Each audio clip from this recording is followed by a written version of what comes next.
Hello everyone, welcome to my YouTube channel Grabs the Knowledge. I request you all to like, comment and share my video as it is my first video.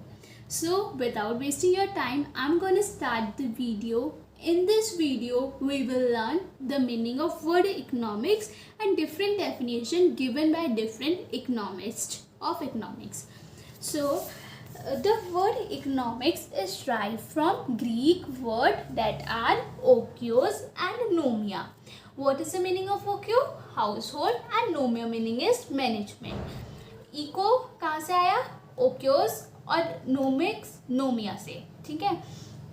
अब बहुत जैसे जैसे बहुत सारे economist आए, उन्होंने अपने according economics की अलग अलग definitions the.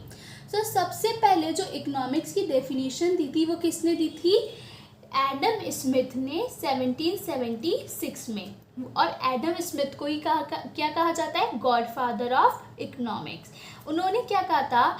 According to Adam Smith, economics is the study of wealth. उन्होंने क्या कहा कि इकोनॉमिक्स किसकी स्टडी है? वेल्थ की स्टडी है. मतलब जो हमारी नेशन में पैसे कहाँ से आ रहे हैं उसकी स्टडी, प्लस हम उसको कैसे स्पेंड कर रहे हैं उसकी स्टडी क्या कहलाएगी? इकोनॉमिक्स कहलाएगी. फिर 1890 में एल्फ्रेड मार्शल आए. ठीक है. उन्होंने अपनी एक बुक लिखी जिसका नाम था प्रिंसिपल ऑफ इकोनॉमिक्स. उन्होंने क्या कहा कि economics is the study of wealth, Mankind and welfare. Welfare कौन सा? Material welfare. ठीक है. उन्होंने क्या कहा कि इकोनॉमिक्स खाली वेल्थ की स्टडी नहीं है बल्कि मैनकाइंड की भी और प्लस वेलफेयर, मटीरियल वेलफेयर की भी स्टडी क्या कहलाएगी? हमारी इकोनॉमिक्स कहलाएगी. एल्फ्रेड मार्शल ने जो हमारे न्यू क्लासिकल इकोनॉमिक्स थे उनको एग्री किया था कि हाँ कि ये वेल्थ की स्टडी तो है ही है. अब ऑब्वियस सी बात है, वेल्थ कौन कमा रहा है? मैन कमा रहे हैं, तो उनकी भी तो स्टडी हुई इकोनॉमिक्स, तो वो मैनकाइंड हो गया. Plus material welfare. Material welfare क्या होता है? जो हमारी बेसिक नीड्स होती हैं, फूड, शेल्टर, क्लोथिंग, इनकी भी स्टडी क्या कहलाएगी? हमारी इकोनॉमिक्स कहलाएगी. फिर 1932 में लिनियल रॉबिन्स. कौन थे? Lionel Robbins. उन्होंने अपनी डेफिनेशन दी. उन्होंने क्या कहा? Economics is a science. उन्होंने क्या कहा? Economics is the science which studies human behaviour as a relation between end scarce means which have alternative uses. उन्होंने क्या कहा कि इकोनॉमिक्स एक साइंस है. अब किसी भी चीज़ को साइंस कब कहा जाता है? जब हम उसकी एक सिस्टमैटिक नॉलेज करते हैं किसी प्रॉब्लम को लेके, उसको क्या कहा जाता है? साइंस कहा जाता है. तो उन्होंने बोला इकोनॉमिक्स क्या है? साइंस है. क्यों साइंस है? क्योंकि हम इसमें ह्यूमन का बिहेवियर स्टडी करते हैं. किसके रिलेशन में? एंड और scar means which have alternative uses. यहाँ पे एंड्स का मतलब क्या हुआ? जो ह्यूमन की वांट है. क्या? जो ह्यूमन की नीड है, जो ह्यूमन की वांट है, उनको ही उन्होंने क्या कहा है यहाँ पे? एंड्स. अब जो ह्यूमन की वांट्स हैं वो क्या होती हैं? मल्टीप्लाई होती रहती हैं. ठीक है. जैसे आज आपकी कोई नीड फुलफिल होगी, कल आपकी कोई दूसरी नीड आ जाएगी. तो उन सब की स्टडी लिनियल रॉबिन्स ने कहा था कि वो भी इकोनॉमिक्स में इंक्लूड होनी चाहिए. Plus scar means which have alternative uses. Scar means क्या हुए? जो हमारे रिसोर्सेज हैं, जो हमारे पास रिसोर्सेज हैं वो क्या है? लिमिटेड रिसोर्सेज है ना. तो उनको कैसे यूटिलाइज करना है उसकी भी स्टडी किस में करी जाएगी? इकोनॉमिक्स में करी जाएगी. Plus which have alternative uses. Alternative uses मतलब जो रिसोर्सेज हैं हमारे पास उनके क्या होते हैं? ऑल्टरनेटिव यूजेस होते हैं. फॉर एग्जाम्पल जैसे लैंड है कोई, तो लैंड पे कोई फार्मर या तो वीट का प्रोडक्शन कर सकता है प्लस या कोई राइस का प्रोडक्शन कर सकता है. तो उसके दो यूज है, दो ऑल्टरनेटिव यूजेस हैं, या तो ये और या फिर ये. तो उनमें कौन सा बेस्ट होगा उसकी स्टडी भी इकोनॉमिक्स में करी जाएगी. फिर हम इकोनॉमिक्स को जर्नल उसकी क्या डेफिनेशन होगी कि अगर हमसे कोई जर्नली पूछे दैट व्हाट इज़ इकोनॉमिक्स, तो हम उसमें क्या आंसर देंगे? The English word economics is derived from ancient Greek word oikonomia, as I already told you, meaning the management of family और हाउस होल्ड। क्या कि जो इंग्लिश वर्ड इकोनॉमिक्स है वो हमारे ग्रीक वर्ड ओकियोनोमिया से आया है, जिसका मतलब है मैनेजमेंट ऑफ फैमिली और हाउस होल्ड, कि हमें हाउस होल्ड में कैसे अपनी इनकम को मैनेज करना है, उसकी स्टडी क्या कहलाती है, इकोनॉमिक्स कहलाती है।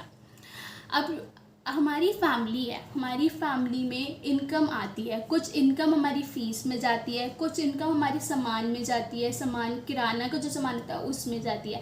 तो उसको कैसे मैनेज करना है वो क्या कहलाता है, हमारा इकोनॉमिक्स कहलाता है।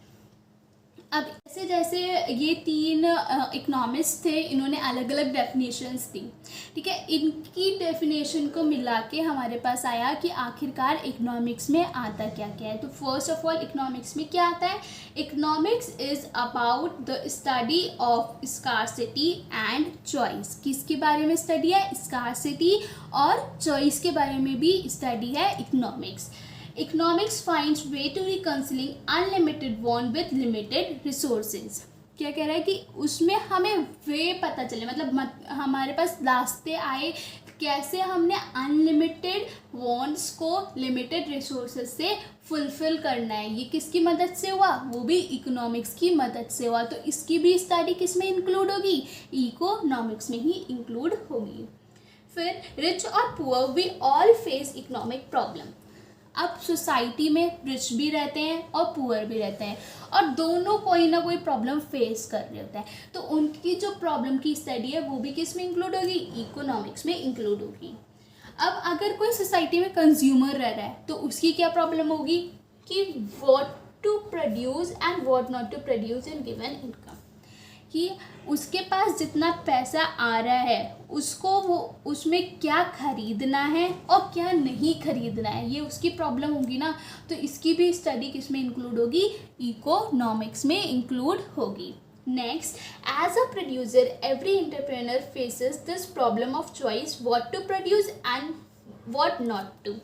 अब कोई प्रोड्यूसर है, सोसाइटी में कोई प्रोड्यूसर रह रहा है, उसको भी प्रॉब्लम होगी कि वो ऐसा कौन सा सामान बनाए उससे प्रॉफिट हो और ऐसा कौन सा सामान ना बनाए जिससे उसको लॉस हो।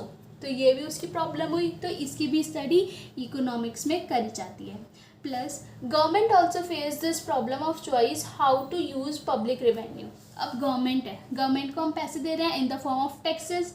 अब वो जो उसके पास टैक्सेस आ रहे हैं उसको वो कैसे यूज़ करे, कैसे आप जो नेशन के लोग हैं उनकी नीड्स को फुलफ़िल करे, उसकी भी स्टडी किस में आती है, इकोनॉमिक्स में आती है।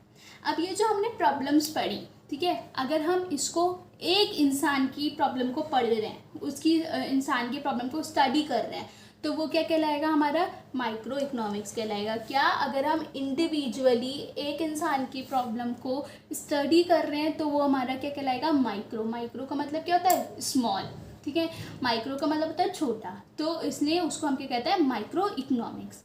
प्लस अगर हम इसको when at the level of country as a whole it is called macroeconomics. अब जब हम इन प्रॉब्लम्स को पूरे नेशन के लिए पढ़ रहे हैं तो वो क्या कहलाएगा, हमारा मैक्रो इकोनॉमिक्स। मैक्रो का मतलब होता है लार्ज, ठीक है। अब जैसे बहुत सारी प्रॉब्लम्स होती हैं कि अनएम्प्लॉयमेंट हो रहा है कंट्री में, तो इस प्रॉब्लम को हम एक इंसान के अनएम्प्लॉयमेंट के बारे में पढ़ेंगे तो वो हमारा माइक्रो हो जाएगा।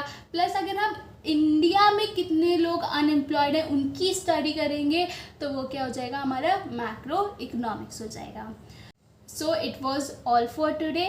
I hope you enjoyed it, and if you enjoyed, please like my video. Thank you and have a nice day.